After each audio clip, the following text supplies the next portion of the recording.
Aujourd'hui, mardi, nous parlons donc droit dans cette émission avec la rupture du contrat de travail en compagnie de notre consultante maison, Maître Vanessa Balleroux, et d'autres articulations seront de mise, telles que le code citoyen. Vous allez retrouver un autre visage bien connu aussi dans cette émission, Madame Georgette Kwasi-Boin. En sa compagnie, ce sera la citoyenneté en milieu professionnel, le digital, avec un tel sujet qui nous permettra de mieux agrémenter notre quotidien, la Smart City et qualité des services urbains. Bien entendu, ce mardi, on aura le petit-déj à vous proposer dans cette émission en compagnie du chef Daguerre. Voici les différentes articulations, bien sûr, de cette émission que vous allez avoir. 90 minutes de plaisir et de pur bonheur en votre compagnie, chers téléspectateurs amoureux de la télévision. Appréciez votre mardi sur RTI 1. Bonjour et bienvenue dans Matin Bonheur.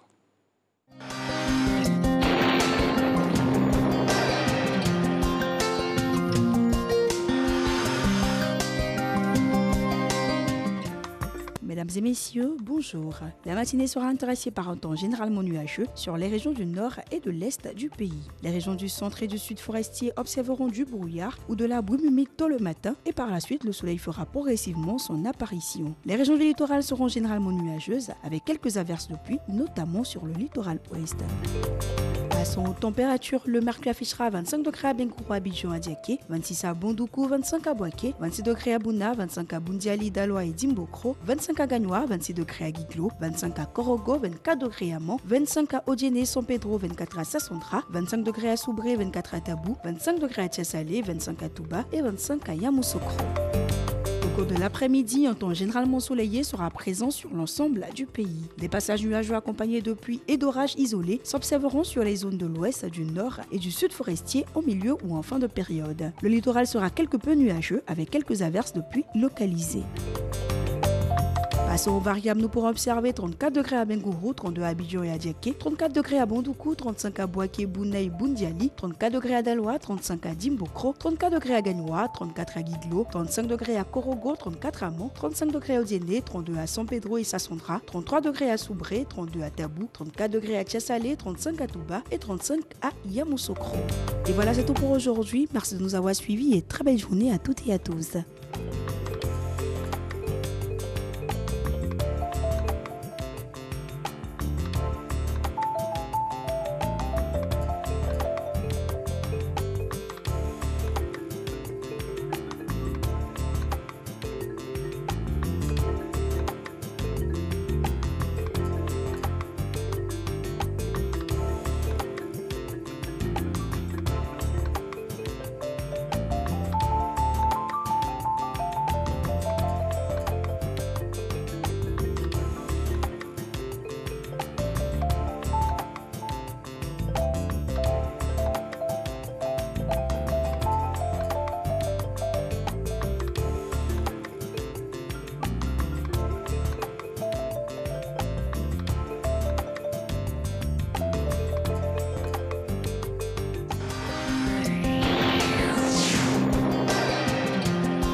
Bonjour à tous. Agenda très chargé pour le président de la République, Alassane Ouattara. Il a pris part ce lundi à une conférence virtuelle dans le cadre de la célébration du 60e anniversaire du département Afrique du Fonds monétaire international FMI. Le président de la République s'est félicité des excellentes relations entre le FMI et la Côte d'Ivoire. Il a saisi l'occasion pour inviter les partenaires au développement, notamment l'UFMI et la Banque mondiale, à augmenter de manière significative le volume des financements aux pays africains, tout en privilégiant des approches spécifiques à chaque pays. En ce qui concerne la dette, la directrice générale du FMI, Kristalina Georgieva, a pour sa part rendu un vibrant hommage au président Alassane Ouattara, ancien directeur du département Afrique du FMI, 1994 à 1988, et ancien directeur général adjoint de cette institution de 1994 à 1999, pour son leadership et son importante contribution au fonctionnement du FMI ainsi qu'au développement de son pays et du continent.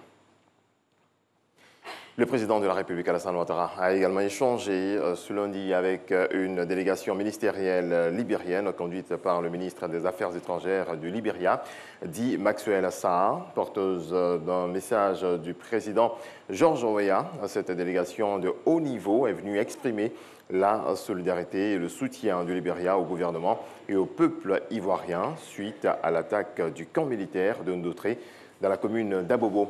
Alassane Ouattara s'est entretenu également avec une délégation de la CEDEAO conduite par la ministre des Affaires étrangères du Ghana, Shirley Ayoko Bortui, et comprenant le président de la commission de cette institution, Jean-Claude Brou. Les échanges ont porté sur la réforme institutionnelle de la CEDEAO. Le chef de l'État, Alassane Ouattara, a reçu le directeur général délégué du groupe Bouygues, Olivier Bouygues. L'entretien a porté sur les activités du groupe Bouygues en Côte d'Ivoire, notamment la fourniture de l'énergie électrique et le démarrage prochain des travaux du métro d'Abidjan. Notre pays est en ce moment en déficit en ce qui concerne l'électricité. Des coupures sont observées à certains endroits. La direction de la compagnie ivoirienne d'électricité se prononce sur le programme de rationnement dans la distribution de l'électricité, plage horaire, jours et zones concernées par les coupures. Dans ce reportage de Jean-Louis Bambo. 6h à 12h, 12h à 18h. Telles sont les deux plages horaires choisies pour appliquer le programme de rationnement d'électricité annoncé par la compagnie ivoirienne d'électricité CIE. Si un quartier, que ce soit à Abidjan comme à l'intérieur, est rationné de 6h à 12h, eh bien, à partir de 12h, ce quartier va avoir l'électricité. Et c'est dans un autre quartier que le rationnement va se faire. N'est pas concernée par ce rationnement la plage horaire entre 18h et 6h du matin. Tout est mis en œuvre pour éviter une interruption d'électricité la nuit. L'autre principe du rationnement, c'est le principe de plage alternée pour éviter qu'une zone ne soit touchée dans la même plage horaire jusqu'à la fin du programme. Si dans une zone donnée, votre plage de rationnement est de 6h à 12h, la première semaine, eh bien, la semaine qui va suivre, votre plage de rationnement passe de 12h à 18h. Tout ceci pour permettre aux PME et aux professionnels qui sont dans les quartiers de mieux se préparer, puisque pendant la semaine, ils savent exactement quelle est la plage dans laquelle ils seront rationnés. Il faut également noter que les dimanches sont exclus de ce plan de rationnement. Le niveau de consommation globale étant généralement faible le dimanche, le déficit, selon le directeur général adjoint, est amoindri et ne nécessite donc pas que les abonnés soient privés d'électricité. Un site web et un numéro vert seront communiqués ce mardi 11 mai afin de permettre à la population d'avoir des informations spécifiques à leur quartier en temps réel.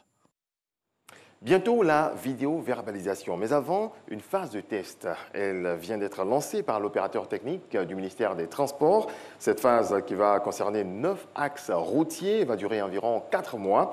Les automobilistes en infraction recevront par SMS la notification, de même que leur contravention. Didier Nguessan nous en parle.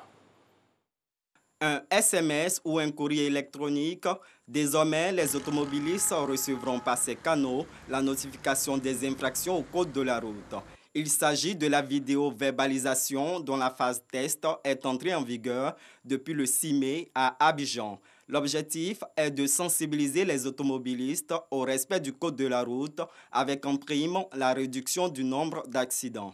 À l'entrée en vigueur du projet, 74 sites accidentogènes qui seront couverts sur l'ensemble du Grand Abidjan, nous aurons à déployer sur le Grand Abidjan exactement 173 radars et une quarantaine de radars pédagogiques. L'administration est capable aujourd'hui de savoir quel comportement ils ont sur la voie publique et de leur adresser les mises en garde respectives.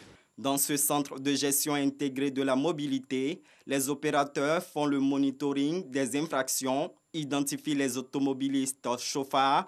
Ensuite, la police spéciale de la sécurité routière qualifie et approuve l'infraction. Un procès-verbal est enfin notifié aux contrevenants. Il y a tellement d'accidents ces temps-ci que le ministre demande le civisme, beaucoup de civisme aux automobilistes, dans sa politique globale de dématérialisation de tout le système de transport. On ne peut pas complètement arrêter les accidents, mais on peut diminuer au maximum les accidents. Tout un dispositif d'investigation pour dissuader, entre autres, du non-respect des feux tricolores, des excès de vitesse ou de visites techniques non effectuées.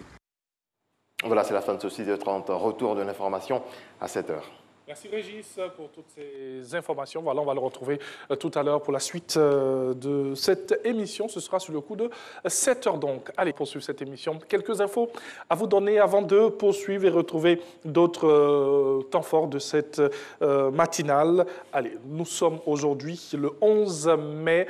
C'est un grand jour pour les amateurs de musique reggae. Sinon, bien avant, nous célébrons toutes celles qui se prénomment Estelle. Vous avez une Estelle à côté de vous, vous pouvez juste lui dire bonne fête, parce qu'aujourd'hui, c'est son jour. Pour les prénoms africains, on part au Sénégal. Si vous avez une fille, vous l'appelez Ndeye Fatou.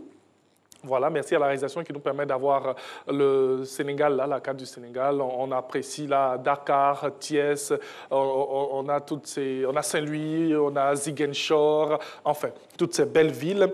Et si vous avez un garçon au Sénégal, vous pouvez l'appeler tout simplement Mbaye. On en profite pour saluer Biram Mbaye qui nous suit depuis Dakar, voilà. Allez, aussi journée mondiale des espèces menacées pour les journées célébrées aujourd'hui.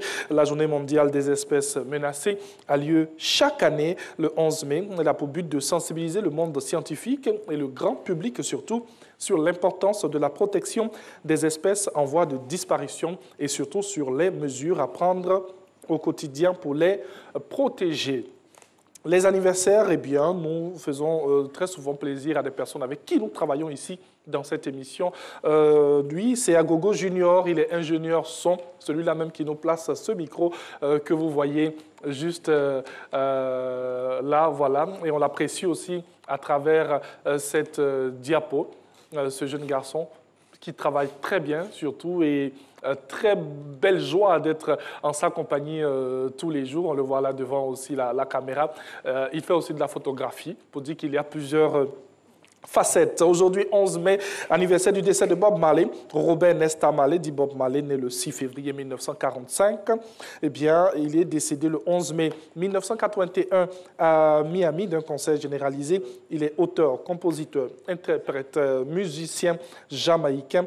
Et tous les 11 mai, le monde entier, l'Afrique aussi célèbre l'anniversaire de Bob Marley. Et aussi la Côte d'Ivoire, on a ces amoureux de musique reggae. On va même commencer par la méga star Alpha Blondy. On a Tiken Jah Fakoly, on a Ismaël Isaac, on a Ras Julian, on a Ras Goody Brown, on a Jah La Joie. Enfin, ils sont nombreux et ils adorent la musique reggae. Et nous-mêmes aussi pour cette musique intelligente. Allez, le proverbe d'aujourd'hui, si ton visage tourne au soleil, eh bien, les ombres tombent derrière toi. À méditer là-dessus tout au long de cette journée. On part maintenant avec l'actualité et c'est Renaud.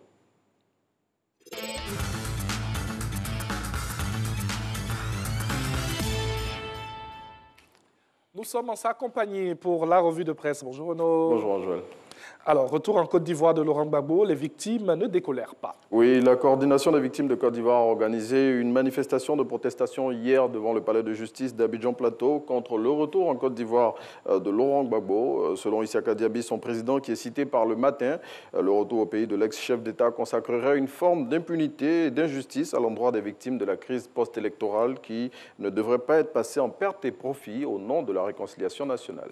Le président du PDCI-RDA gagnerait à saisir au bon la passe du président de la République. Oui, c'est ce que lance à sa une l'expression. Selon le confrère, la main tendue du président Alassane Ouattara est une bouée de sauvetage pour Henri Konan Bédié qui gagnerait à s'y accrocher. À en croire le quotidien, au vu de tous les chamboulements qu'on constate en ce moment au sein du vieux parti, cette main tendue se présente comme le dernier recours du sphinx de Daoukro. Et coupure d'électricité en Côte d'Ivoire le matin, faire une étude comparative des investissements dans le secteur de l'énergie sous les régimes Ado, Gbagbo et Bédié. Oui, les coupures intempestives d'électricité qui touchent en ce moment la Côte d'Ivoire font naître des critiques de toutes parts à l'encontre du pouvoir en place. Pour y apporter une réponse, chiffre à l'appui, le matin confronte les bilans des investissements dans le secteur énergétique des régimes des trois leaders. Et selon lui, au vu de ces chiffres, plus rien ne doit contester la volonté des autorités actuelles à apporter une réponse claire à la couverture énergétique du pays. Et attaque de la base militaire de Ndotré, le gouvernement libérien affiche sa solidarité vis-à-vis de la Côte d'Ivoire. Oui, le gouvernement de Georges Weah rassure les autorités ivoiriennes qu'il mettra tout en œuvre à l'avenir pour contrer toute tentative de déstabilisation de la Côte d'Ivoire à partir de son territoire. Une délégation de ce pays, conduite par son ministre des Affaires étrangères, est venue le dire de vive voix hier au président de la République, Alassane Ouattara. Et à en croire le ministre D. Maxwell Sakemaya, le Libéria ne servira pas de base arrière pour déstabiliser la Côte d'Ivoire. Restons sur le même sujet. Après l'attaque du camp militaire d'Ndotré, les autorités militaires ivoiriennes et libériennes verrouillent leurs frontières communes. Oui, c'est ce qu'indique Soir Info. Selon le confrère, les autorités des deux pays ne veulent plus que pareille situation ne se produise à nouveau. Ainsi, elles ont décidé d'unir leurs forces pour parer à toute éventualité de ce genre. Le confrère indique aussi qu'une enquête est en cours en vue de remonter la filière qui a mené à l'attaque sur la base militaire d'Ndotré. On change de sujet. Le haut commandement de la gendarmerie prend des mesures fortes face à l'affaire des élèves gendarmes tabassent des populations. Oui, les auteurs des exactions sur les populations le dimanche dernier dans la commune d'Adjamé en cours la radiation des effectifs de la gendarmerie. C'est l'annonce faite par voie de communiqué par le général Alexandre Apalo-Touré hier. Et dans cette note, le commandant supérieur de la gendarmerie nationale indique que cette sanction est un signal fort à l'endroit de tous les éléments de la maréchaussée qui doivent, à travers leurs faits et gestes, être des modèles dans la société. Et l'on nous dit, l'un des fleurons de l'enseignement catholique en Côte d'Ivoire est menacé de destruction. Oui, l'externat Saint-Paul du Plateau va être rasé. Cet établissement d'enseignement catholique qui a formé plusieurs générations de cadres en Côte d'Ivoire va disparaître au mois de juillet prochain en raison des difficultés financières que rencontre le clergé catholique. Et cette situation, si elle se concrétise, va mettre à la rue plus de 700 élèves selon Abidjan.net. Et à en croire le site d'information, les parents des apprenants de cette école demandent un moratoire d'une année au chef de l'Église catholique de Côte d'Ivoire afin de recaser leur progéniture. Et belle petite nouvelle en sport avant de terminer. Sport football, les clubs de première division sont passés à la caisse hier. Oui, 25 millions de francs CFA, c'est le montant des chèques reçus hier lundi par l'ensemble des clubs de Ligue 1 au titre des droits télé. Il faut savoir qu'avant l'opération de ce lundi, toutes les équipes du championnat d'élite, à l'exception de l'Africa Sport d'Abidjan, avaient déjà reçu 14 millions de francs CFA. Et donc avec la mise sous normalisation du club vert et rouge récemment, les Aiglons, en plus des 25 millions d'hier, toucheront les 14 millions dont ils n'avaient pu bénéficier en raison des dissensions au sein du club. Merci de nous permettre de bien terminer cette revue de presse avec tous ces montants. Je vous en prie.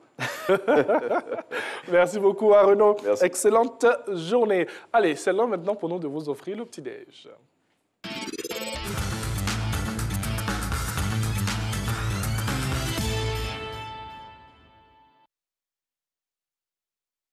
Chef Daguerre avec nous aujourd'hui, pancake à la banane, on a un sirop d'érable et aussi la crème chantilly. Bonjour. Bienvenue. Vous allez bien? Merci. Ça va bien? Trop bien. OK. Avec vous aujourd'hui, on va découvrir encore de très belles choses. Hein? On mange aussi super bien en votre compagnie. Alors, pancake à la banane. OK. Aujourd'hui, on a choisi de faire le pancake. Je vais donner la recette. Allons-y. 500 g de farine, 600 g de lait, 120 g de sucre, 40 g de levure chimique et puis du beurre. Est-ce que j'ai dit du beurre? Non. Du beurre maintenant? Du beurre 120 g. Oui. OK. C'est tout. On les mélange ensemble. On les laisse reposer pour 30 minutes. 30 minutes. Et après, on les cuit dans une poêle bien chaude. Même façon comme la crêpe. C'est facile à faire. Trop facile. Combien de minutes, là? Je ne sais pas, 10 minutes, 10 minutes. Au max. Ou peut-être... La mise en place, la préparation, 10 minutes. OK. Après, pour les cuire, c'est rapidement. Et après, on va commencer à les mettre dans l'assiette. On a ici un peu de marmelade de banane aussi. Oui. Okay. Pendant ce temps, je m'approche de vous. Je vous en prie. Pour bien voir ce que vous nous présentez ce matin. On vous rappelle que nous sommes en compagnie de Chef Daguerre. Et ce sont des pancakes à la banane. À la banane. Okay. Toujours une belle petite disposition avec Chef Daguerre. Ouais. Et là, qu'est-ce que nous avons? Ok. Ça, c'est la crème chantilly. La crème chantilly. Pour faire un peu gourmand aussi. Oui. On peut savoir comment on la réalise, cette crème chantilly, là, si vous avez quelques... La crème chantilly, on la fouette. Oui. 500 g de crème chantilly avec 60 g ou 2 cuillères, comme ça, 60 g de sucre. On les fouette à peu près pour 10 minutes. 10 minutes. Après, on obtient cette crème avec un peu, on peut mettre un petit peu de sucre de vanille aussi. Et on fouette avec quoi? Avec la spatule ou bien on peut utiliser... Fouet. Avec le fouet. OK. Sinon, la spatule aussi, peut-être peut nous permettre de faire. Vous êtes sûr? Ah bon, hein? On va essayer. Vous aurez utilisé la spatule. On va essayer. OK, maintenant, on met un peu les myrtilles. Oui. Moi aussi, j'aime trop les couleurs, donc toujours j'aime ajouter les couleurs sur mes ça se constate. À côté des myrtilles, qu'est-ce qu'on a là? Ce sont des fraises. Des framboises. Ouais, des framboises. OK. Comme des fraises. OK. Et là, le sirop d'érable. C'est le star de notre assiette aussi. Le sirop d'érable, c'est un sirop qu'on le prend des arbres. L'arbre d'érable. Oui. Si on va sur le drapeau canadien, on a la feuille. D'érable, oui. La feuille d'érable, c'est ça. OK. Encore un peu. Okay. Une petite touche de banane aussi, pour dire que c'est à la banane.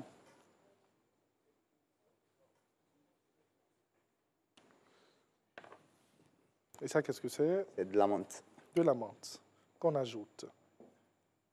Pour l'aroma, pour l'odeur. OK. Tout simplement. Tout simplement.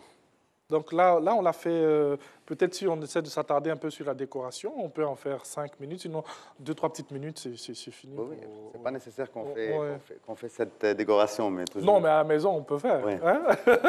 On aime bien quand c'est comme ça. On aime bien quand c'est comme ça. Ça donne envie de oui. L'œil, elle voit avant qu'on mange. Oui. Mais il ne faut pas que l'œil voit trop. Hein, alors, donc, on a aujourd'hui le pancake à la banane, accompagné d'un sirop d'érable, qu'on a pris, bien sûr, pour, on va dire, badigeonner un peu notre pancake, et la crème chantilly. Petit-déj, ou bien c'est aussi un menu qu'on peut avoir peut-être pour le goûter, 16 heures. Normalement, c'est petit-déjeuner. Petit-déjeuner seulement, oui. Car vraiment, c'est délicieux. Les gens, ils commencent à le prendre toute la journée. Oui. Mais sa valeur alimentaire, c'est mieux de le prendre le matin. Ça nous donne un boost. Oui. Il y a beaucoup de vitamines. Hein. Et puis, on a oublié ça, c'est pour les petits-enfants. OK. Du cornflakes chocolat. Oui. On a oublié de mettre. Et si on a fait des fautes, c'est pas faux si on corrige toujours. Non, c'est pas une faute. pas du tout, pas du tout. Je pense qu'on a tout ajouté. On a tout mis. Oui. Même ça aussi. Oui, c'est la marmelade de banane. Ah, OK. Et ça, comment ça se fait? On fait les bananes en purée. En purée. Avec un peu de sucre, un petit peu de l'eau. On les fait bouillir pour une bonne 40 minutes, petit feu, c'est tout. Et on les garde dans les frigos. Comme ça même, ça nous aide à conserver les bananes. OK. Alors, la banane douce, on la prend très molle ou un peu dure? On la écrase. Oui, mais je veux dire, quand on la prend comme ça, il faut qu'elle soit dure. C'est molle. Il faut qu'elle soit molle, OK. Bien sûr. Tout le monde, ils ont des bananes à la maison. On tarde un peu pour les manger, donc ça devient un peu molle, comme vous avez dit. Puis on les écrase, un peu de sucre. Pour ne pas jeter la banane, on peut les faire en marmelade ou en confiture. Combien de grammes de sucre comme ça pour combien de bananes? Toujours, on met à peu près 30% du poids de l'ingrédient quand on veut faire les confitures. Donc, si on a 1 kilo de bananes, on prend 300 grammes ou 250. Si les gens, s'il y a des gens, ils n'aiment pas trop le sucre, donc ils peuvent descendre un peu avec les sucres. Bien sûr, il faut vraiment faire... Un peu de gélatine aussi. De gélatine, ok. Il faut vraiment faire attention, hein. Comme il a dit tout à l'heure, on essaie de calculer comme ça les grammes que nous prenons. Il ne faut pas en abuser, parce qu'il y a aussi la santé. Donc on revient bien sûr à notre pancake à la banane. Ça peut être votre petit déj à la maison, tout simplement, avec toute cette décoration. Même s'il dit que c'est pas utile, mais ça peut être quand même possible. Qu'est-ce qu'on peut ajouter d'autre à côté de ça? Rien. C'est bon. Ou on peut manger différemment. On peut manger avec l'ananas, l'avocat, le chocolat. Il y a trop de gens qui aiment avec beaucoup de chocolat. Ok. On les fait simplement avec, on met chocolat en dessus. Ok. Je ne veux pas faire du publicité. Non, il ne faut pas faire de pub, sinon direction de plateau Vallon. Alors, à côté, bien sûr, de la crème chantilly, pour ceux qui n'aiment pas trop la crème chantilly, on peut utiliser du chocolat. Ouais. Voilà, on peut utiliser du chocolat ou peut-être même les deux. Il a dit qu'il y a beaucoup de vitamines dans ce plat que nous vous offrons. Un pancake à la banane et un sirop d'érable et la crème chantilly. On va un peu rappeler ce que nous avons ici. On a des framboises. Framboises, myrtilles, crème chantilly, sirop d'érable, menthe, des gros menthes. Et puis, confiture de banane. Confiture de banane, qu'on peut réaliser tranquillement à la maison. Ouais. Combien de minutes pour la confiture? Petite bonne 40 minutes, c'est bon. Pour bouillir, pour réduire, pour faire la réduction, pour perdre tout l'eau qui est dedans dans la banane. Ouais. C'est bon. Alors, à côté de la confiture de banane, on peut aussi faire d'autres confitures comme ça. Vous nous donnez quelques idées aussi ce matin? Les confitures, par exemple. Normalement, pourquoi on a commencé de faire les confitures? Car on a beaucoup des fruits qui restent pour ne pas jeter les fruits. Donc, on fait des confitures. On ajoute du sucre et on les met sur le feu. Sur le feu.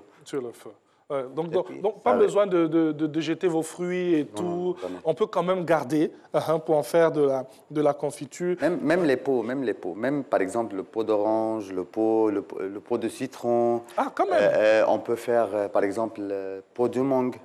Le pot de la mangue. Oui. Bon, actuellement, il y a beaucoup de mangues, donc les mangues sont sorties, comme on dit. Moi, j'ai une mangue à la maison. Je finis de découper, là, je mange l'intérieur et tout. Qu'est-ce que je fais de la peau? Dites-nous un peu, donnez-nous quelques astuces comme ça. On peut premièrement, on peut les sécher. On les sèche, ok. Deuxièmement, il y a un processus que je n'ai pas trop d'informations de ça, mais je sais qu'on peut faire un arôme. Ah, ou de l'arôme. Oui. Le pot d'orange, par exemple. On peut faire aussi du confiture avec le pot d'orange. On peut les sécher. Citron. On peut aromer le citron avec l'huile d'olive. Donc, quand on a le pot de citron, on les met simplement dans l'huile d'olive et on garde ça chez nous. Combien de temps? Une semaine. Et on peut les utiliser comme ça. On a un huile d'olive infusée. Ah, ok. J'imagine la senteur que ça donne. Extraordinaire. Alors, on essaie de voyager comme ça avec notre chef Daguerre qui nous fait beaucoup de plaisir avec ces mets magnifiques. Là, nous avons des pancakes à la banane, sirop d'érable et la crème chantilly. On va garder cela soigneusement, juste après pour permettre à toute l'équipe de déguster ce que, bien sûr, vous nous avez présenté. Alors, merci à vous. À vous aussi. Et puis, c'est un plat qui est conseillé. Vous avez dit il y a beaucoup de vitamines. Oui. Donc, le matin, quand on prend... C'est trop bien pour les sportifs aussi. Ah, ok. Nous aussi, on fait un peu de sport, même si le bidon veut forcément sortir. Donc, pour toutes les personnes qui font du sport aussi, on peut consommer. Il y a beaucoup de vitamines à l'intérieur. Allez, vous suivez Matin Bonheur. Nous sommes dans une partie très importante aussi de cette émission. C'est le petit-déj. C'est vrai qu'on vous permet de voir des mets magnifiques, mais on vous donne des idées aussi à faire chez vous, à la maison, on peut se permettre. Madame est là, elle fait. Monsieur, vous aussi, allez un peu dans la cuisine, comme nous, bien sûr, pour essayer de faire comme ça quelques plats pour faire plaisir à la famille.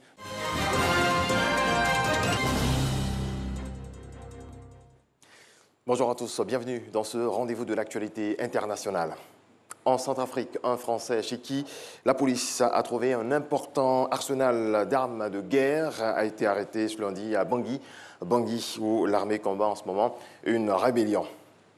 Le président français Emmanuel Macron a présidé ce lundi à Paris une cérémonie pour la journée nationale des mémoires de la traite de l'esclavage et de leur abolition, qui est marquée cette année par les 20 ans de la loi Taubira de 2001, une loi ayant reconnu l'esclavage comme crime contre l'humanité, une étape majeure mais qui reste incomplète dans la réparation de cette page sombre de l'histoire.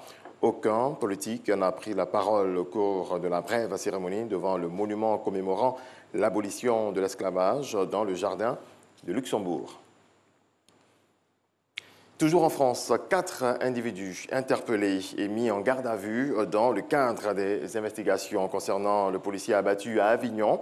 Et les enquêteurs ont établi que 3 d'entre eux essayaient de rejoindre l'Espagne lorsque les forces de l'ordre les ont interceptés.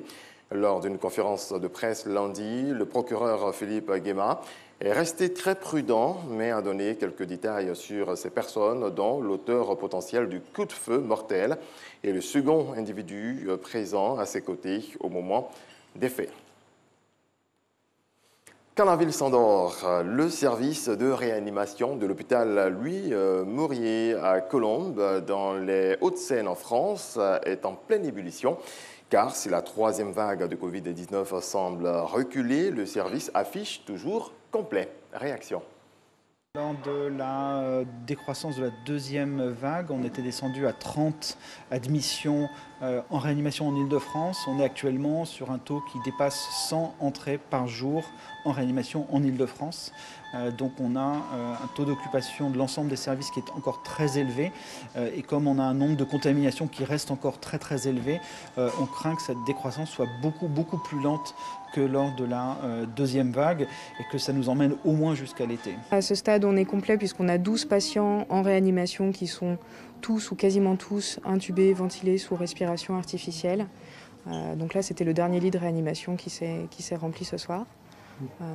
Voilà, j'ai eu 4 appels quasiment simultanés pour me proposer des entrées, certaines avec le Covid, d'autres pas le Covid, d'autres on ne savait pas. J'en ai accepté une sur les 4 et là j'ai plus de lit. Toujours en action, toujours debout, toujours sur le qui-vive en fait. Et on a moins ce temps de repos. Bon, on est là pour travailler, hein, mais sur 12 heures non-stop, ça peut parfois être un petit peu dur au niveau des jambes. En Russie, 120 enfants ont été sélectionnés pour participer au projet Vol avec moi, qui permet à ces jeunes handicapés de retrouver une liberté de mouvement en volant dans ces souffleries grâce à un puissant flux d'air vertical. Les enfants sélectionnés ont entre 5 et 14 ans. Ce projet est financé par des fonds de la présidence russe et soutenu par le mouvement pro-Kremlin Front Populaire qui s'occupe de thématiques sociales.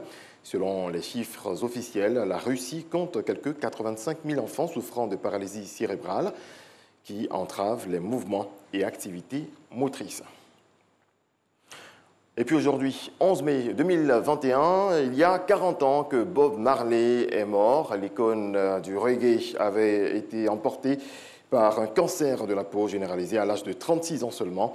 L'héritage de la légende du reggae reste vivace. La première star mondiale issue du tiers-monde a contribué comme aucun autre à ouvrir la musique à de nouvelles influences.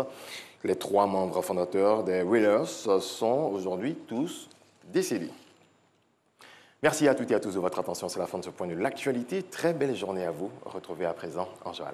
Merci beaucoup Régis, mon ami de la Maison Blanche, voilà, que je vais retrouver demain avec beaucoup de plaisir pour aussi l'actualité. Nous sommes bien sûr dans un autre temps fort de Matin Bonheur, le moment pour nous où nous échangeons bien sûr avec nos différents invités. On parlera digital pour commencer, ensuite le code citoyen et le droit pour terminer. À tout de suite.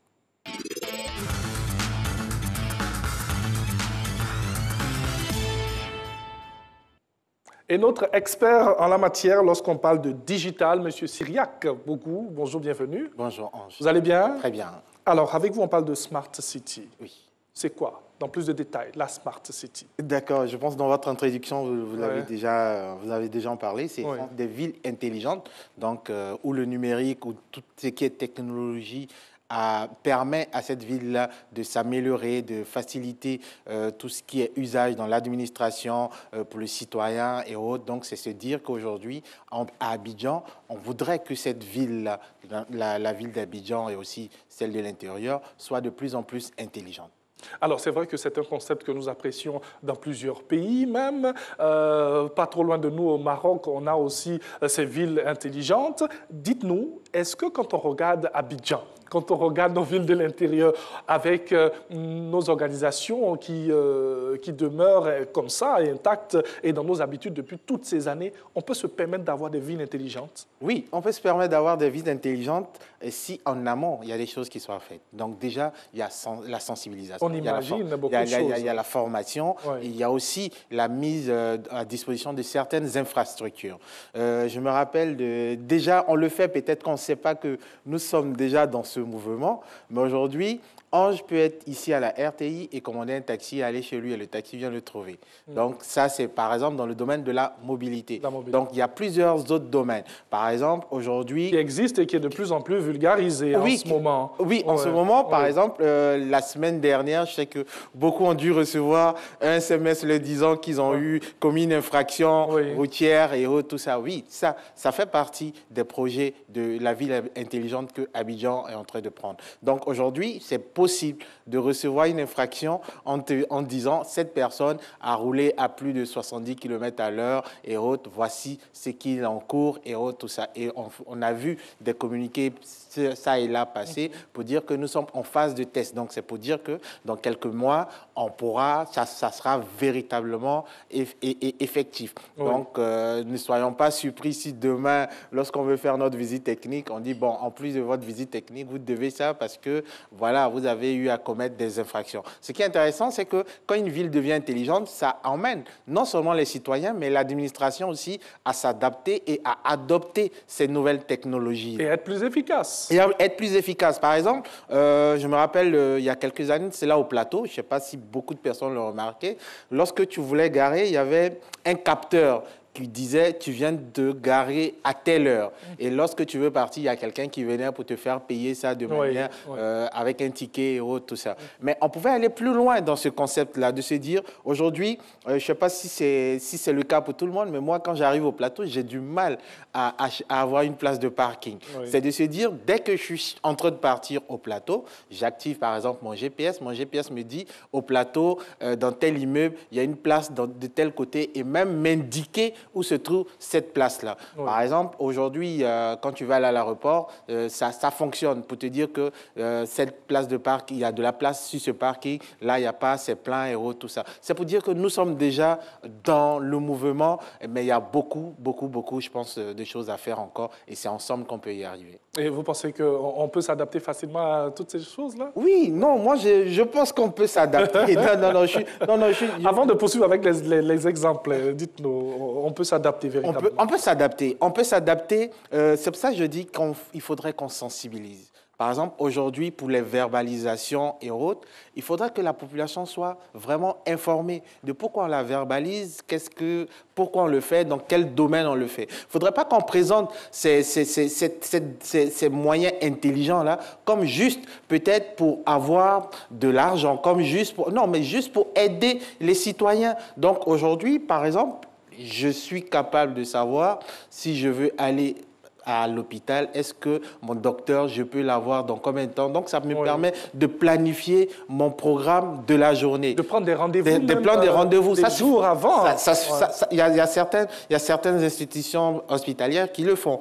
Donc, ça le fait. Donc, imaginez quelqu'un qui ne va pas aller perdre 4 heures, 5 heures à l'hôpital alors qu'il a d'autres activités à faire parce que ça a été planifié et parce que c'est possible. Et je pense que dans nos institutions publiques, ce sont des choses qui sont en train d'arriver et surtout qu'on a un ministère de la modernisation et de la digitalisation et de tout ce qui est innovation dans l'administration publique, on espère que ça va aller très rapidement dans ce sens. Bien sûr, et ce sera un travail de concert avec toutes ces entités étatiques-là. Vous avez parlé de capteurs de sol, on peut même rester sur ce sujet. Même quand vous êtes sur les autoroutes et tout, vous avez ces lumineux-là qui sont sur nos routes pour vous dire que si vous êtes à gauche, vous restez à gauche, si vous êtes à droite, vous restez à droite. Pour des personnes qui aiment conduire... Faire le zigzag, non, c'est important dans ce sens où ça permet de... Non seulement, par exemple, dans notre pays, ici, on se plaint énormément de nos secours qui n'arrivent pas assez vite, mais je peux dire, si nous sommes vraiment habitués à ce type de système, ça va permettre à nos secours qui font un très beau travail actuellement d'arriver encore plus vite. Et surtout la population de savoir que quand j'entends telle sirène retentir, il y a un dispositif à prendre, ou bien s'il y a un feu qui était ouvert, et alors que l'ambulance ou bien la voiture des pompiers doit venir, on stoppe tout le monde au rouge pour qu'elle puisse avoir la priorité. Ce sont des choses qui se font ailleurs où on se dit, bon, voilà, nous sommes à un feu tricolore, sur tel axe, il n'y a pas assez de circulation, mais par contre, sur cet axe-là, il y a plus de circulation. Donc, c'est prioriser les feux de telle sorte que de là-bas, ça soit plus court pour qu'ici, il y ait plus de temps. Donc, vous voyez, en termes de gestion, même de l'urbanisation de la ville, ça permet d'évoluer et ça permet d'aller plus vite.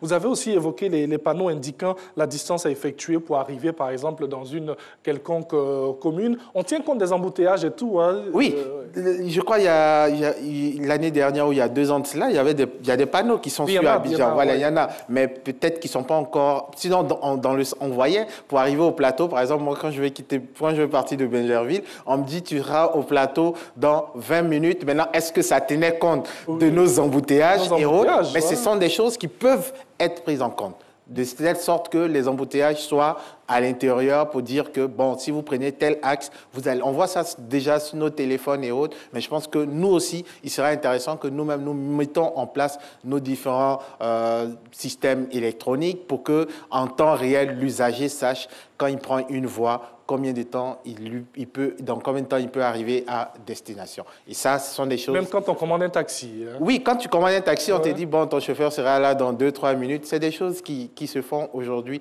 et la technologie le permet. Merci beaucoup pour toutes ces indications. On peut évoquer peut-être les dangers? Oui. On peut avoir des cyberattaques. Oui, hein. dans tout ce qui est usage de technologie, il ne faut pas qu'on se dise que tout est rose. Non, il y a aussi des malveillants. Donc, il y a les cyberattaques. Donc, le système peut prendre un coup. Par exemple, aujourd'hui, malheureusement, nous sommes dans une phase où, par exemple, tout fonctionne avec l'électricité. On peut se dire qu'une cyberattaque pourrait aller contre ces installations-là qui vont paralyser tout le système qui marche quand même avec de l'énergie. Donc, quelle que soit, elle peut être solaire, elle peut être électrique, elle peut être thermique et autres, ça dépend. Et après, ici, on peut se dire aussi, en tant que citoyen, ça peut être une intrusion dans nos vies, avec toutes ces caméras, avec tous ces capteurs, avec toutes ces informations qu'on a. Tu arrives au plateau, on dit, Ange, bien arrivé au plateau, qu'est-ce que... Bon, souvent, tu ne veux même pas qu'on sache que peut-être tu es dans ces plateaux. C'est pas beaucoup l'exemple du plateau, bon, c'est le centre des affaires. Hein. Non, ce n'est pas que je néglige les autres villes ou bien les autres communes, mais c'est le centre des affaires et c'est là-bas que presque toute l'activité économique, quand même, administrative, se passe. Et ça commence à se déployer même. Hein, ailleurs. Voilà, ça commence vraiment à se déployer. Vous avez évoqué tout à l'heure l'intrusion dans la vie privée. Oui, aujourd'hui, vous voyez toutes ces caméras, bon, on sait qu'elles sont là, mais pourquoi elles sont là? On ne nous dit pas. Peut-être c'est pour une question de sécurité. Donc, par exemple, pour revenir à la ville intelligente, avec toutes ces caméras, ça pourrait améliorer tout ce qui est sécurité. On n'en a pas parlé. Bien sûr. Ça pourrait... On allait évoquer le volet sécuritaire. Parce que c'est important de le signifier pour ne pas qu'on voit cela juste comme quelque chose qui est là pour intruire. Non, mais aujourd'hui, par exemple, quelqu'un qui commet une infraction, on peut l'identifier via tout ce qui est technologie de reconnaissance faciale et savoir que tel individu qui a commis tel tel acte dans telle zone de la ville, le voici qui est en train de partir et en temps réel, peut-être avoir une signalisation de son profil sur le téléphone des policiers et autres. Une identification rapide là. Pour pouvoir l'interpeller. Je pense que nous sommes en train de partir là, mais en tant que citoyen, moi je suis aussi citoyen, c'est de ne pas abuser parce que dans certains pays, on a vu l'abus qui a été fait de l'utilisation de ces technologies-là pour vraiment enfreindre certains droits de certains citoyens. Donc, je pense que l'utilisation sera faite de manière à ce que tout le monde y gagne pour son compte. Là, on fait appel au bon sens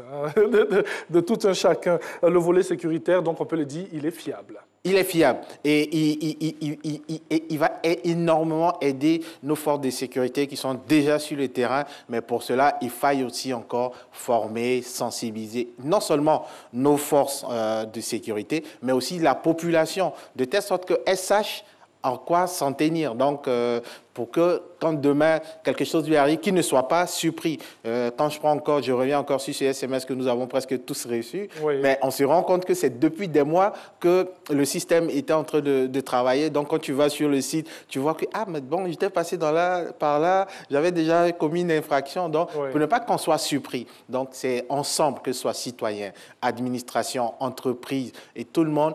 Donc c'est la mise en commun de toutes ces compétences-là, de toutes ces personnes-là, qui vont faire que cette ville intelligente pourra réellement être effective sur notre territoire. Merci beaucoup, M. Cyriaque Bogou. On l'a dit, la Côte d'Ivoire n'est pas en reste. Nous avons aussi envie d'avoir des villes intelligentes où il y a cette magnifique technologie-là qui nous permet d'avancer et de rendre plus fluide notre quotidien. Il y a des caméras partout à Abidjan. Vous avez ces verbalisations, la phase expérimentale de ces verbalisations que certains automobilistes ont reçues. On a ces capteurs au sol, on a toute cette belle technologie qui nous accompagne parce qu'on a envie aussi de devenir des villes intelligentes. Merci beaucoup à vous. Merci. Excellente journée. Merci. Vous avez évoqué le citoyen. Il y a une dame qui aime bien ce mot. Vous allez la recevoir dans quelques instants. Et nous allons évoquer la citoyenneté en milieu professionnel dans quelques instants.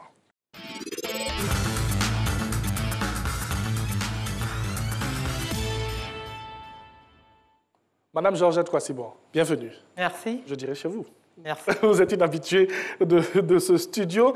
Alors, on parle encore de citoyenneté. C'est un concept qui nous suit partout, dans notre vie de tous les jours. Nous devons être des citoyens, des Ivoiriens nouveaux donc. Dites-nous un peu la citoyenneté en milieu professionnel. Pourquoi même mettre l'accent sur cela? Merci, M. Angeval. Oui. En fait, parler de la citoyenneté en milieu professionnel, c'est mettre en exergue en fait la qualité des relations interpersonnelles ou en milieu de travail. Oui. C'est parler en fait des civilités en milieu professionnel. C'est mettre en exergue aussi le civisme en milieu professionnel et parler surtout aussi de solidarité en milieu professionnel. Okay. C'est pour ça qu'on parle de citoyenneté en milieu professionnel. En milieu professionnel. Alors, on va entrer dans nos entreprises, on va entrer dans nos bureaux. Moi, Thierry, j'arrive le matin. Comment est-ce que je montre que je suis un citoyen? Un citoyen exemplaire. Exemplaire. Bon, en fait, ça, vous me parlez en fait des qualités du citoyen en milieu professionnel. Oui. Le citoyen en milieu professionnel, c'est quelqu'un qui respecte au moins les normes prescrites par l'entreprise dans laquelle, la structure en tout cas dans laquelle il travaille. Oui. C'est quelqu'un qui est ponctuel, qui est assidu, quelqu'un qui est motivé, qui a le sens du devoir. C'est quelqu'un aussi qui est consciencieux. C'est quelqu'un qui est conscient de ses qualités, de ses capacités, met en exergue en fait ses compétences, mais aussi, qu'on appelle ça, est disposé à aider l'autre. Qui ne comprend pas telle tâche. Voilà, quelqu'un qui est disponible aussi. Disponible aussi. Quelqu'un aussi qui n'est pas un but de sa personne. Quelqu'un qui est, en termes de civilité, qui a de très bons rapports avec les autres, qui respecte les autres, même ceux qui sont au bas de l'échelle. Voilà. Quelqu'un qui est disposé en tout cas à pouvoir contribuer au meilleur devenir, à la productivité en fait de l'entreprise, de la structure dans laquelle il est. Vous avez parlé de civilité. Donc, quand on arrive le matin, même le fait de dire bonjour à nos collègues, parce que quelqu'un qui arrive le matin, qui a le visage serré, comme on dit, cette personne n'est pas citoyenne. Enfin. Bon, en fait, il n'exerce pas véritablement cette citoyenneté. En principe, nous passons plus de 40 heures de temps dans la semaine dans notre milieu de travail. C'est-à-dire qu'il faut qu'on puisse entretenir en fait, l'environnement de travail pour qu'en fait, ce soit un environnement sain, convivial et qu'on puisse véritablement bien être à l'aise avec tout le monde. Voilà, dans notre milieu de travail. Et donc, simplement, le bonjour n'est pas simplement bonjour. En fait, le bonjour permet déjà de commencer en fait, les rapports, de mieux démarrer les relations entre membres du personnel. Un bon bonjour, hein, pas un bonjour jeté. Avec là. juste un petit sourire, je pense bien. Malgré les problèmes de la maison. Alors, vous nous donnez quelques exemples là, pour être un bon citoyen en entreprise. Alors, c'est vrai qu'on a évoqué la civilité. On va peut-être poursuivre encore sur les actes qu'on devrait poser. Il y a la solidarité, vous avez dit. Oui, il y a l'entraide. L'entraide, oui. Parce que très souvent, ça c'est plus dans le privé. Quand j'ai une certaine compétence, je me dis, bon, je ne dois pas partager. Je dois la garder en fait, pour moi-même, en fait, pour que je sois incontournable. Pour nous, en fait, la qualité d'une personne en fait, dans son entreprise devrait pouvoir de partager ce qu'elle a. Ce qu'on connaît, on partage. Plus on partage, mieux même on a de l'expérience. Et en fait, on se fait valoriser auprès des autres. Donc, il faudra, en fait, c'est pour cela que je parlais de solidarité dans nos relations interpersonnelles en entreprise. Mais le constat, en fait, que nous avons dans nos lieux de travail, tant au niveau du public, tant au niveau du privé, on n'exerce pas véritablement cette citoyenneté-là. D'abord, mais ça commence par les retards, l'absentéisme, par le manque d'entrain. Le manque de volonté. On évoque souvent cela dans le milieu public. Dans le public, surtout, il y a cette lenteur du travail qui est décriée. On décrit, en fait, le traitement même sélectif des dossiers. Parce que, bon, on se dit, on traite le dossier de celui-ci parce qu'on le connaît ou bien parce qu'on a été sourdoyé, quelque chose comme ça. Bon, c'est véritablement beaucoup de tard au niveau de notre vie professionnelle dans le domaine public. Il y a la corruption, il y a aussi le gaspillage. On se dit, ce n'est pas la plantation de mon père, c'est l'État qui paye, donc je mets l'électricité. Je peux partir, je mets le climatiseur parce que je me dis, bon, j'appelle la secrétaire, vous mettez le climatiseur, je n'ai même pas encore quitté mon lieu mon domicile. Parce qu'on se dit, ce n'est pas nous qui payons. En fait, on ne se rend pas compte que sur nos salaires, il y a un prélèvement qui est fait en fait, par rapport aux impôts. Bien sûr. Donc, en fait, il faut se dire qu'il y a certains comportements que nous devons, en tout cas, ne plus exercer au sein de nos entreprises. Parce qu'en fait, l'entreprise, c'est aussi la société. En tant que citoyen, je dois contribuer au bien-être de la société. Comment est-ce que j'agis en entreprise, dans mon lieu de travail, pour pouvoir en fait, contribuer, améliorer la qualité de travail, pour améliorer en fait, la qualité des services au sein de l'entreprise dans laquelle je suis. Actuellement, on a décrié un peu, je pense que c'est l'actualité qui en parle, en milieu sanitaire, aussi en milieu du transport, parce que vous en parlez tout à l'heure. Ces inspecteurs-là qui ont été remplacés par des gendarmes. Des gendarmes. Voilà. Pourquoi est-ce qu'ils ont été remplacés par des gendarmes? Cela parle en termes de crédibilité. En fait, je ne veux pas critiquer quelqu'un, mais je pense que c'est chacun de nous qui doit pouvoir, dans son milieu de travail, se dire il faut que je sois le plus correct possible. Il faut que je mette de mon temps, je mette de moi-même pour pouvoir participer véritablement au développement, à l'essor, à la productivité de la structure dans laquelle je suis. Il faut que j'emmène les autres, par mon comportement en tout cas, à pouvoir aller de l'avant. Aller de l'avant, respecter en fait les normes de l'entreprise, emmener même le client quand il arrive à véritablement apprécier même sans un sou, en tout cas quand ce n'est pas nécessaire, pouvoir véritablement être satisfait du service qui a été rendu. participer en tout cas à une qualité de service au sein de la structure dans laquelle j'exerce. Oui, c'est vrai que avec ce que vous dites, la corruption pilule tellement dans nos entreprises que le jour où quelqu'un même fait acte de citoyenneté et est gentil, on est étonné. Parce qu'on se dit qu'on n'a pas donné ce jour. Ça n'a l'air de rien, c'est assez simple, mais c'est très important ce que vous êtes en train de nous dire. Ça fait partie de notre quotidien. En fait, vous l'avez relevé tout à l'heure, vous avez dit que dans le milieu du secteur public, très souvent, il n'y a pas d'engouement. Oui. Parce que, bon, malheureusement, on a passé un tel concours parce que, bon, on n'a pas pu, en fait, réussir quelque part d'autre. Oui. On l'a fait par dépit très souvent. Et puis, bon, on arrive dans le secteur où est-ce qu'on est affecté. Bon, je me dis que c'est à chacun de nous de pouvoir se dire... Là où je suis, je me dois de pouvoir montrer mes qualités.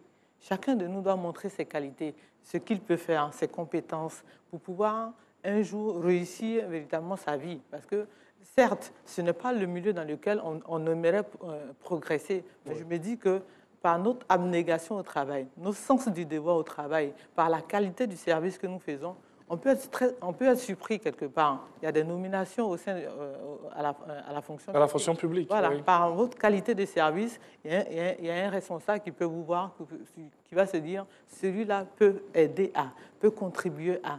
Et puis bon, voilà. Ne pas faire comme ces personnes qui sont à la fonction publique, qui disent « je suis à la fonction publique, même si je ne vais pas au travail, j'aurai mon salaire à la fin du mois ». J'aurai mon salaire. Oui. En principe, même, je pense que dans la Bible, dans le Coran, c'est écrit que tout ouvrier mérite son salaire. Oui. Donc il faut mériter en fait le salaire. Il ne faudrait pas se dire que non, parce que bon, c'est la fonction publique. La fonction publique, c'est nous qui contribuons c'est nous qui participons par notre charge de travail, par la qualité de travail, à améliorer la fonction publique, l'État ivoirien. Et donc, c'est à chacun de nous de s'y mettre, de pouvoir véritablement s'exercer dans l'honnêteté, dans la discipline, dans le respect, dans la convivialité, en ayant véritablement le sens du devoir dans la qualité de son service. Vous l'avez dit, le sens du devoir, l'expression est sortie. Alors, nous sommes engagés, nous sommes citoyens, nous posons des actes, je dirais, magnifiques au quotidien, que nous soyons dans le privé, dans le public, en tout cas dans le milieu professionnel. Est-ce qu'il y a des limites dans cet engagement citoyen en milieu pro?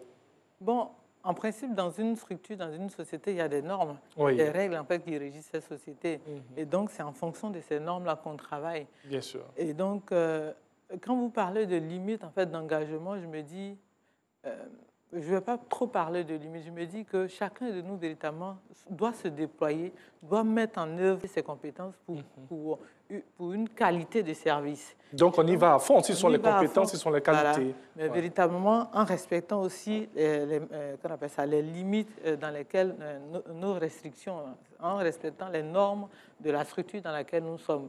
Mais en amenant aussi les autres à pouvoir se déployer en tant que responsable, en amenant les autres, en motivant en fait son personnel, en améliorant aussi la qualité de service. Parce que malheureusement, ce qu'on déplore dans le public, on se dit, on n'a pas véritablement, le cadre n'est pas approprié, on n'a pas véritablement les outils pour pouvoir travailler. C'est aussi un appel à l'État ivoirien de pouvoir véritablement se pencher sur le traitement dans le milieu du public, pour qu'on puisse avoir le matériel qu'il faut, le traitement qu'il faut. Voilà, il ne faudrait pas que, par exemple, ce qu'on déplore dans la fonction publique, on préfère aller dans telle structure parce qu'il y a des primes que dans telle autre. Voilà, je pense que l'État devait réfléchir à cela pour pouvoir véritablement mettre tout le monde au même niveau. Au même niveau pour que bon, chacun de nous puisse s'exercer véritablement sainement, qualitativement dans son milieu de vie. Bien sûr. Milieu de travail, pardon. Nous disons déjà merci parce que depuis quelques années, nous avons la modernisation de l'administration qui a été mise en place. Voilà, donc l'État s'y met. Il y a plusieurs, en tout cas, il y a plusieurs administrations véritablement qui participent en fait à cette motivation du personnel. Et je pense qu'encore que la main est toujours tendue pour que bon, on puisse améliorer en tout cas la qualité de travail au sein de nos différentes entreprises. Et surtout avec l'engagement citoyen que vous avez, et à Matin Bonheur, tous les mardis. Dites-nous, Madame Georgette Kouassi, bon, en milieu professionnel, il y a des activités socio-culturelles. Est-ce une alternative aussi pour parler d'engagement citoyen? En fait, parler d'activités socioculturelles, c'est améliorer la qualité même de vie, la qualité des relations interpersonnelles au sein du milieu, du milieu de travail.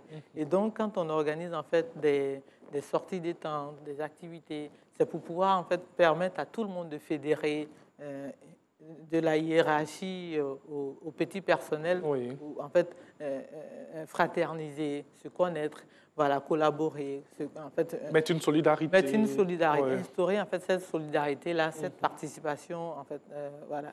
Pour nous, c'est véritablement important d'avoir ce genre de relation-là dans notre milieu de travail. Cela détend l'atmosphère, cela permet à chacun de se dire, un jour, je peux arriver à... Moi aussi, en fait, c'est-à-dire, je compte au sein de l'entreprise. En fait, la direction compte sur moi pour pouvoir arriver à ses fins. Bien Donc, sûr. Voilà, cela consolide véritablement les relations interpersonnelles au sein du milieu de travail. Merci beaucoup à Mme Georgette Kwasi-Bouan, avec elle on parle de citoyenneté en milieu professionnel. Elle a indiqué que ce sont des gestes simples. C'est déjà un bonjour, très souriant le matin lorsqu'on arrive au travail. C'est de la solidarité, c'est l'entraide, c'est même la manière de parler aussi. C'est ça, le bon ton. Le bon ton. Oui, le bon ton à utiliser au quotidien, c'est aider un collègue, c'est ne pas être, on va dire, trop prétentieux, imbu de sa personne, penser qu'on est au-dessus des autres. C'est cette simplicité qu'il faudrait avoir dans le travail pour permettre cette fluidité-là de tout ce que nous faisons au quotidien. Alors, merci beaucoup à vous, Mme Georgette Kwasi-Bouan. On va la retrouver très prochainement sur ATI et encore dans cette émission pour parler de citoyenneté et surtout être des Ivoiriens nouveaux. Le dernier virage de cette émission que nous allons avoir maintenant, eh bien, on va évoquer la rupture du contrat de travail. Déjà, sachez que le contrat de travail existe dès lors qu'une personne, le salarié, s'engage à travailler moyennement une rémunération pour le compte et sous les ordres et le contrôle d'une autre personne, l'employeur. Cependant, que se passe-t-il en cas de rupture? Dans quel contexte eh cela pourrait-il survenir? Tout ce qu'il faudrait savoir en compagnie de Maître Vanessa Ba-Leroux, elle est avocate et c'est maintenant.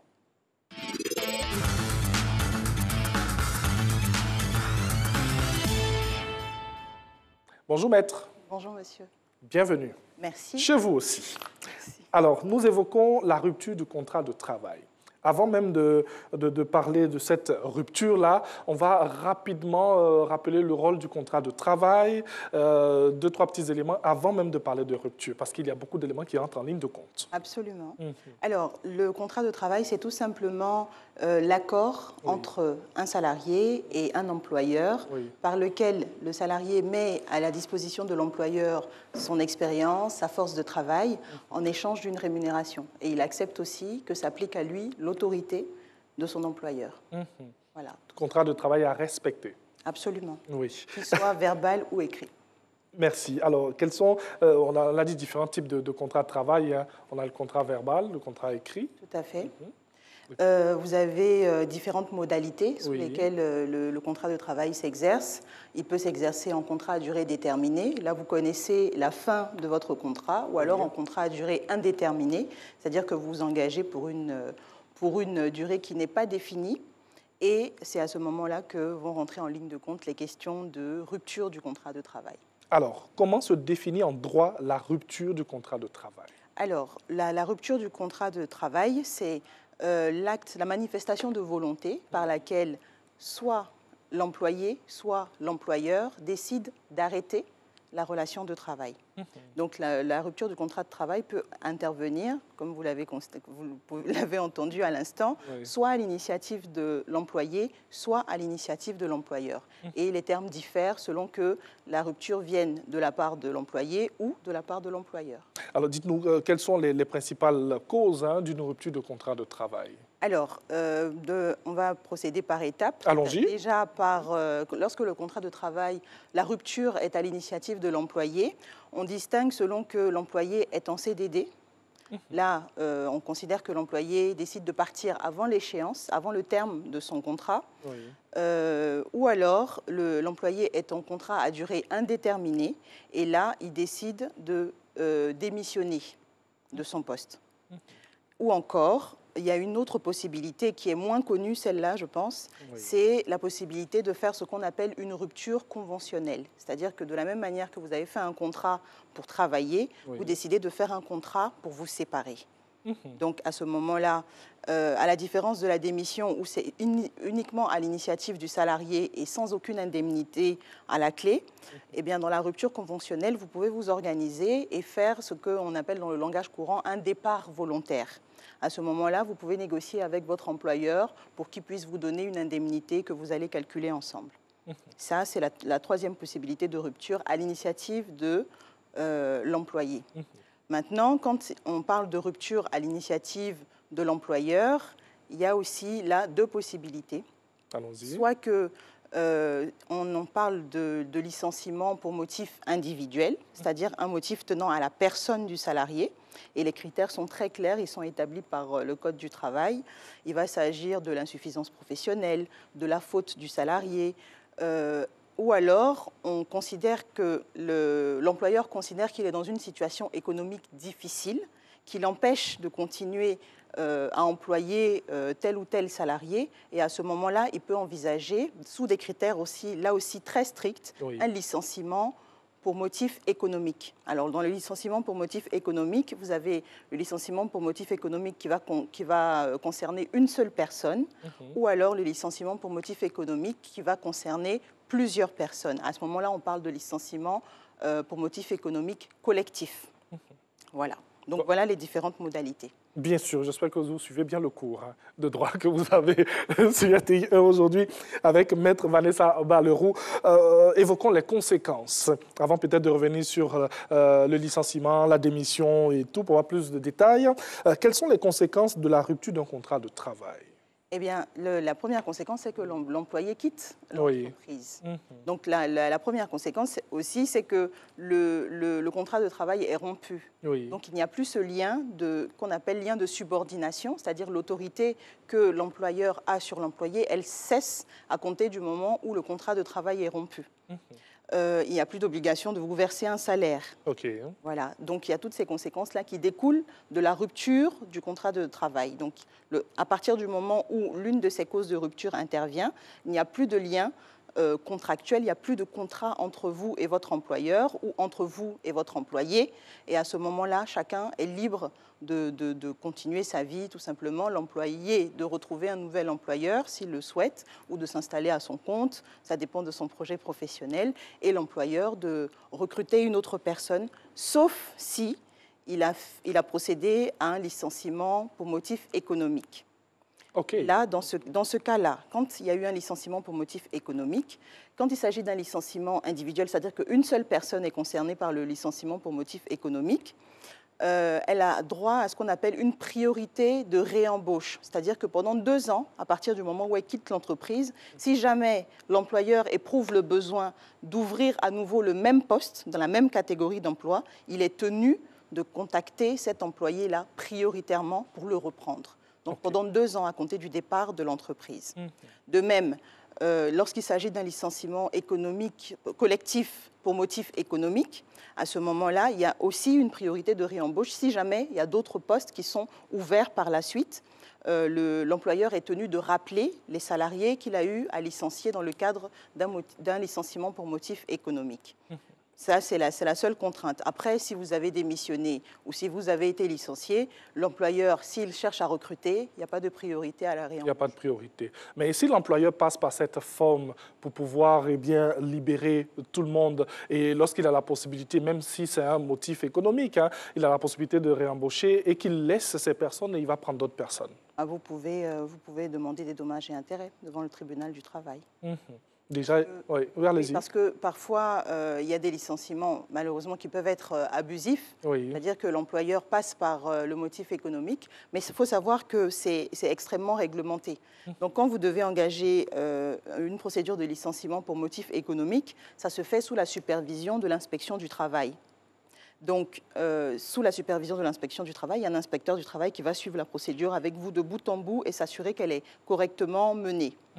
Par la suite, vous aurez aussi à interagir avec un organisme qui s'appelle le Conseil national du dialogue social, à qui vous devez, en tant qu'employeur qui envisage un licenciement économique, pour motif économique, faire parvenir les critères que vous avez retenus pour désigner les salariés qui vont être visés par la mesure. Vous devez également justifier de votre motif économique. Soit il y a des mutations professionnelles. On va donner l'exemple, par exemple, du passage de la machine à écrire au micro-ordinateur, qu'on appelle communément ordinateur. Eh bien, lors de cette mutation technologique, si vous, dans votre entreprise, vous passez au tout ordinateur et qu'aucun de vos salariés n'a cette capacité-là, bon, en principe, vous devez les aider à évoluer dans leur emploi. Donc, vous devez leur prodiguer des formations pour leur permettre d'accéder au nouvel outil. Mais si ce n'est pas du tout possible, que vous n'avez pas du tout la compétence à l'endroit où votre entreprise est située, vous pouvez aller sur un motif économique pour mutation technologique. Ou alors, vous pouvez être dans une situation économique. Ça a été le cas, par exemple, l'année dernière, où, en raison de la pandémie et de la fermeture de certains établissements, il y a eu plusieurs licenciements pour motif économique. Là, ce sont les difficultés économiques, les difficultés financières irrémédiables qui ont conduit ces entreprises-là à procéder à un licenciement collectif pour motif économique en raison de la situation financière absolument difficile et compromise qu'ils ont traversée.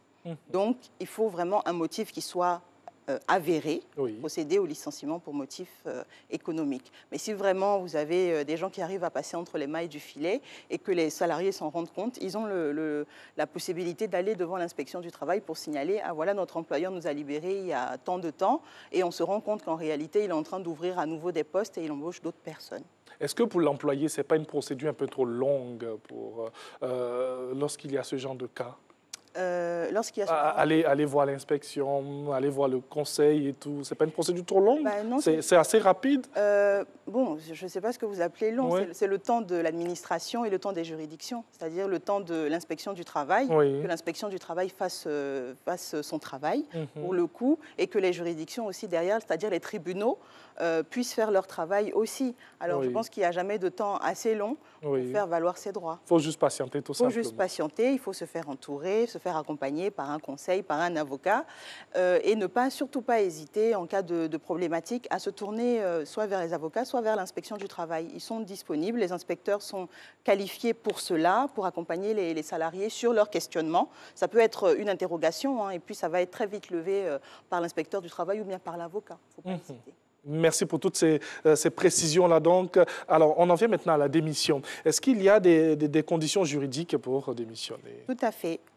Pour pouvoir démissionner, vous devez réaliser, en fonction de votre catégorie, selon que vous soyez employé, agent de maîtrise ou cadre dans l'entreprise, ce qu'on appelle un préavis. Le préavis, c'est un délai pendant lequel vous devez rester dans l'entreprise, même si vous avez déposé votre lettre de démission, qui va permettre à l'employeur de pouvoir se retourner, c'est-à-dire pouvoir recruter quelqu'un, etc. Donc, en fonction de votre catégorie d'emploi, ça va de quelques jours à quelques mois de préavis. Mais vous pouvez aussi, dans le cadre de du dépôt de la lettre de démission, demander à l'employeur d'être dispensé de faire ce préavis. Si l'employeur est d'accord et que ça ne le dérange pas trop dans l'organisation de son entreprise, il peut estimer qu'il peut vous faire cette faveur-là et vous dire, bon, bah, écoutez, normalement, vous auriez dû faire 3 mois ou 4 mois de préavis, mais je vous en dispense, c'est-à-dire que vous pouvez sortir immédiatement de l'entreprise. À ce moment-là, on liquide tout ce qu'on vous doit, c'est-à-dire vos congés principalement, mais vous n'aurez pas droit à une indemnité de départ de l'entreprise. Alors, cas pratique maintenant dans cette émission, avec un travailleur qui est embauché, qui vient d'être embauché dans une entreprise, avec un CDI, il a commencé il y a juste 1-2 semaines, et il a une autre opportunité quelque part qui est meilleure que celle qu'il est en train de débuter là. On en voit généralement, on est un peu perturbé, je viens de commencer, mais il y a une autre entreprise qui m'appelle, le salaire est meilleur.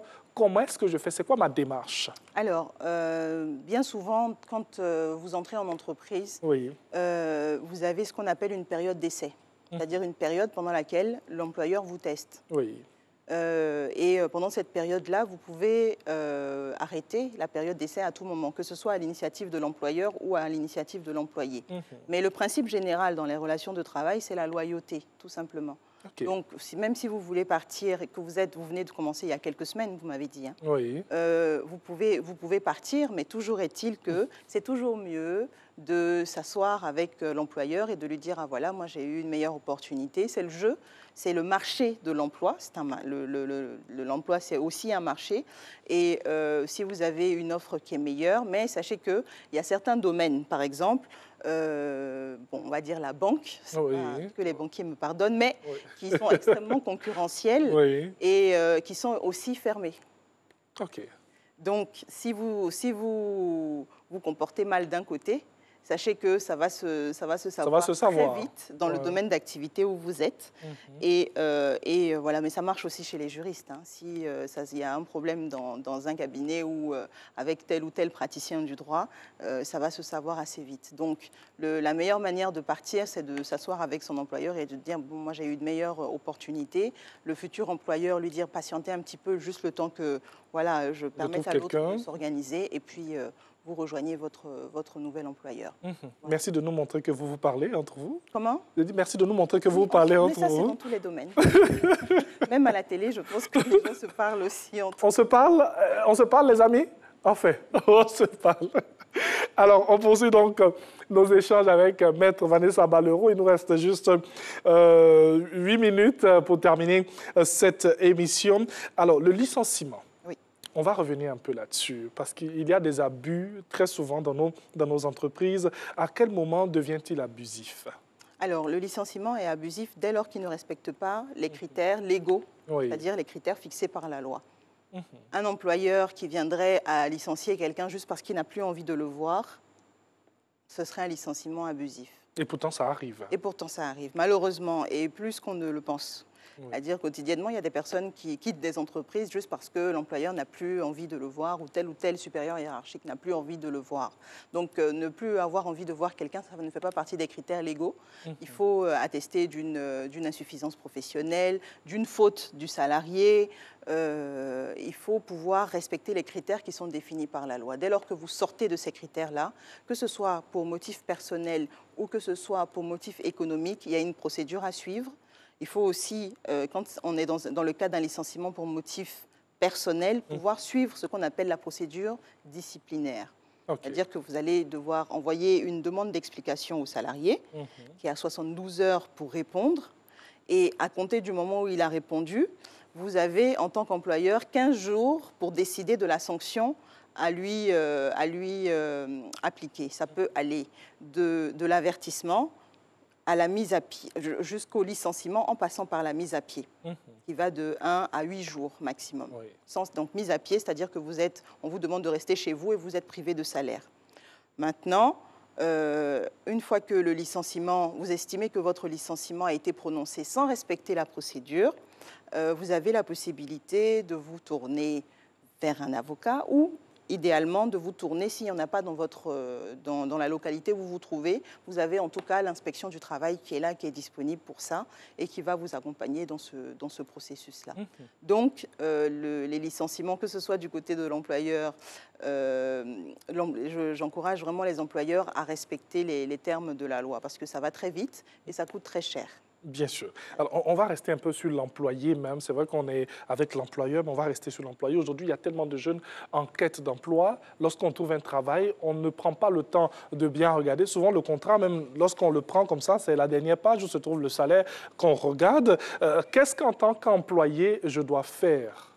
En tant qu'employé, vous devez prendre votre contrat de travail, peut-être ne pas le signer immédiatement et le lire ou le faire lire. Le réalisateur dit tellement c'est chaud, on ne regarde pas. Non, mais bon, c'est vrai que ça peut être, comme vous dites, chaud. Et la personne a besoin de ce travail-là, on la presse de signer. Bon signe rapidement parce que c'est une opportunité. Hein. Il y en a qui font la queue derrière là-bas. Mais j'ai envie de dire que si on vous a retenu, c'est que quelque part, vous avez une qualité que l'employeur recherche. Donc c'est toujours mieux de lire son contrat. Mais pour donner quelques petites indications, en dehors du salaire et de la page où il y a la signature, regardez négocier les conditions de travail. Okay. Renseignez-vous préalablement sur les critères qu'il faut dans un contrat de travail. Il faut que l'employeur mentionne, par exemple, vos droits au congé, regardez les modalités selon lesquelles vous avez la possibilité de quitter l'entreprise. Ça peut être complètement contradictoire avec la loi. Vous allez sur Internet, vous faites une petite recherche, ou mieux, vous allez à l'inspection du travail, voilà ce qu'on m'a proposé comme emploi, qu'est-ce que je dois regarder, on va vous donner les indications. Vraiment, ne pas hésiter à se renseigner avant la signature du contrat. Oui. Idéalement, si vous pouvez prendre le contrat et le lire et le faire lire à un professionnel du droit, c'est mieux. Mais en tout état de cause, même pendant l'exécution de votre contrat de travail, après la signature, rien ne vous empêche de le faire lire également et de pouvoir regarder parce que vous serez probablement en période d'essai et vous aurez la possibilité, si ce contrat-là ne vous convient pas, de quitter l'entreprise. Même après l'avoir signé, on peut revenir pour dire... Si vous êtes en période d'essai... En période d'essai, ok. Oui, c'est un contrat, c'est-à-dire c'est un accord de volonté entre l'employeur et l'employé. C'est vrai que le rapport est plus en faveur de l'employeur puisque c'est lui qui a ce pouvoir, cette autorité-là sur le salarié et qui paye aussi, il faut dire ce qui est. Mais c'est d'abord un contrat, donc vous avez la possibilité de négocier. C'est vrai que quand vous avez signé, c'est un peu compliqué de revenir dessus, mais si vous n'avez pas compris certaines dispositions, vous avez la possibilité, pendant l'exécution de votre contrat de travail, de négocier des petites choses et de revenir sur certaines choses. Par exemple, quand vous constatez qu'il y a un avantage qui est accordé aux salariés et que vous n'en bénéficiez pas, vous allez voir votre supérieur hiérarchique pour dire attention, mais les salariés, ils ont droit à ceci et moi, je n'y ai pas droit. Pourquoi? Et à ce moment-là, quand on se rend compte de ça, on régularise votre situation. Vous avez renégocié votre contrat de travail. Donc, il ne faut pas hésiter à le faire. Est-ce que dans la manière de faire, on peut se permettre de faire par écrit ou bien de manière verbale pour juste permettre cette rectification-là? Bon, est-ce que ce serait idéal? C'est toujours mieux que ce soit écrit, mais parfois l'écrit est mal interprété. C'est-à-dire qu'il y a des employeurs qui ne supportent pas de tout que vous leur écriviez. Là, ce sont de vrais cas où le salarié a eu le malheur d'écrire à son supérieur et ça a été des représailles à n'en plus finir, juste parce qu'il a écrit. Parce que certains employeurs interprètent l'écrit comme un début de contentieux. S'il m'écrit, c'est qu'il a envie d'aller faire palabre. Donc non, pas du tout. C'est mieux quand c'est écrit. Bon, il y a des entreprises, si votre entreprise fonctionne ou votre emploi vous le permet, vous avez accès à des mails, par exemple. Donc, vous pouvez envoyer un mail, mais c'est mieux de toujours en parler d'abord et après formaliser par mail. Une fois que vous avez votre réponse écrite, c'est mieux pour vous. C'est mieux pour vous. Et vous êtes en sécurité aussi. Voilà, mais dans l'industrie, par exemple, où les gens sont sur des chantiers, sont dans des usines, il ne faut pas hésiter à aller voir son employeur pour signaler tel ou tel dysfonctionnement. Et puis, si ça ne va pas, se tourner vers un professionnel du droit ou vers l'inspection du travail pour vérifier que la situation là est conforme au droit. Bien sûr. On va terminer avec la retraite. Est-ce que la retraite, qu'elle soit anticipée ou pas, peut être considérée comme une rupture de contrat? Absolument, puisque la conséquence, c'est que vous allez quitter l'entreprise. Oui. Mais c'est une rupture normale, parce que légalement, vous avez atteint l'âge auquel vous devez partir à la retraite. Donc oui, il y a rupture du contrat de travail, mais dans le cadre de la retraite, par exemple, il y a cet accompagnement qui peut être envisagé, accompagnement financier de l'employé qui part à la retraite et à qui l'entreprise a envie de rendre un dernier service et qui... par exemple, dans le cadre d'un départ à la retraite anticipée, peut, par exemple, laisser 1 an d'assurance maladie, continuer à payer pendant 1 an le véhicule du salarié s'il était assuré dans le cadre de la flotte de l'entreprise. Voilà. Donc, il y a toute une palette d'accompagnement possible. Il faut en discuter avec le responsable des ressources humaines et voir ce qui est possible au niveau de l'entreprise. Bien sûr. Et là encore, on fait appel au bon sens de tout un chacun. Voilà, tout à fait.